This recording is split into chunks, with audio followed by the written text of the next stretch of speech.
For those manufacturers who know that REMS requirements are in their upcoming product's future, what should they be doing to prepare as their products approach this approval?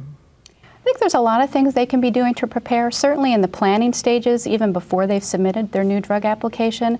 They can be trying to prepare for their global risk management plan and the risk mitigation strategies and discussing those with the regulatory authorities to harmonize their strategies, throughout the world. I think the other thing on the implementation side is if they have a pretty good idea that they're going to need a REMS, to start talking with people about the implementation in terms of things that will affect distribution, et cetera. Absolutely, because the sooner we can begin talking with the manufacturer about their needs, then the more creative we can be together to develop a solution that maybe even enhances the product in the marketplace. What about when a safety concern emerges for an existing product and the FDA determines that a REMS will be needed? How can these manufacturers ensure a smooth REMS implementation for their product, especially given the potential changes in the steps required to complete a prescription? So that presents sort of an interesting angle on it. One thing that I think is a little bit of an advantage is that if the product's already on the market, one of the big concerns with REMS is manufacturers don't like to discuss REMS requirements before the FDA has actually come forward and said a REMS is required with products that have not yet been launched. Once a product's been launched, if they're pretty sure they need a REMS, all of that guessing game is pretty much removed, and they can actually have good proactive discussions about what is needed in order to get the REMS out there.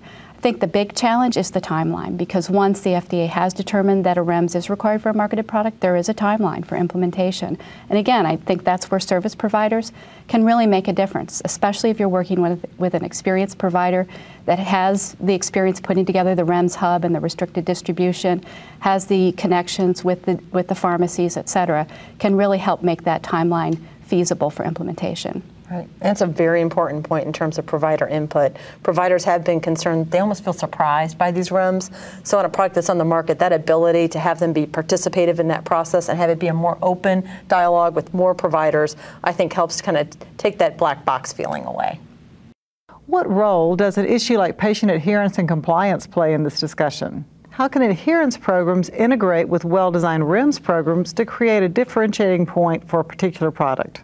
Well, that's near and dear to my heart, because I do think that's one of the areas of opportunity when you think about the REMS program, is that you have an opportunity sometimes to interact with the patient, oftentimes the prescriber, depending upon the requirements of it. And that might be an opportunity to enhance that patient education resources and access that really might actually facilitate patient adherence and compliance, which is a critical goal for everyone. So when we look at a REMS type situation, particularly the more expansive REMS programs in terms of requirements, we try and identify elements such as adherence and compliance that add new value to the patient and the prescriber and support and kind of streamline that process. Yeah, I completely agree with Peyton.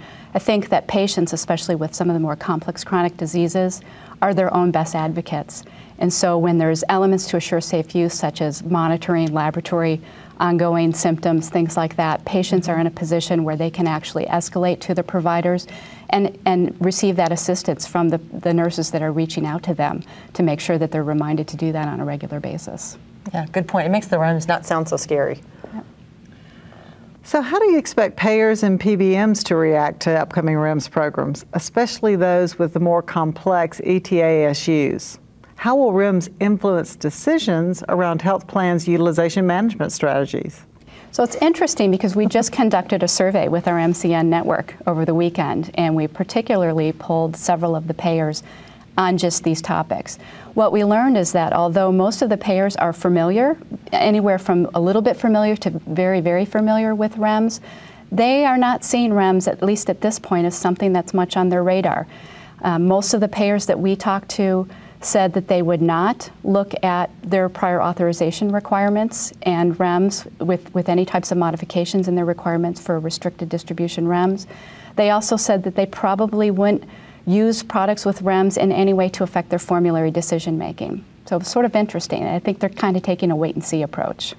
And it's one of the pieces of frustration when you think about a REMS. So you've kind of cleared, the coverage and maybe really restricted use of a product, but you don't have a guarantee of coverage or payment or really any preference in terms of co-payment. Yep. So this is one of the things we've heard both from oncology and cancer centers, but also from other prescribers in terms of an area of opportunity for the future to have the REMS at least be somewhat integrated in terms of coverage policy, which would definitely help from a patient access perspective. So what can manufacturers do to provide the right information to payers about the effectiveness of their programs?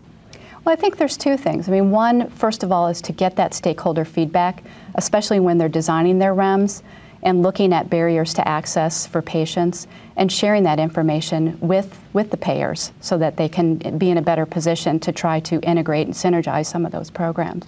Yeah, I agree. Opportunities to educate payers, can happen at events like our managed care network, and certainly all the context that they would normally do day to day with managed care is an opportunity to educate payers, because they are not hearing about this piece of requirement, and that means they're not using any of that information to their advantage, and it's very important. So with all of this in mind, how will the future of REMS affect appropriate patient access to vital medications? Well, I think all in all, REMS are a good thing. I mean, it's really modeling sort of the changing paradigm of a lot of our product safety surveillance in the context of REMS are very proactive. The idea is to minimize or prevent risk rather than wait until there's a risk and then react to it. So in that sense, I think that it's very good. What I think we'd really like to see, especially on the payer side, is in the future a better synergy between the comparisons that are made in making, payer decisions, of looking not only at cost and looking at efficacy, but also integrating risk into the equation.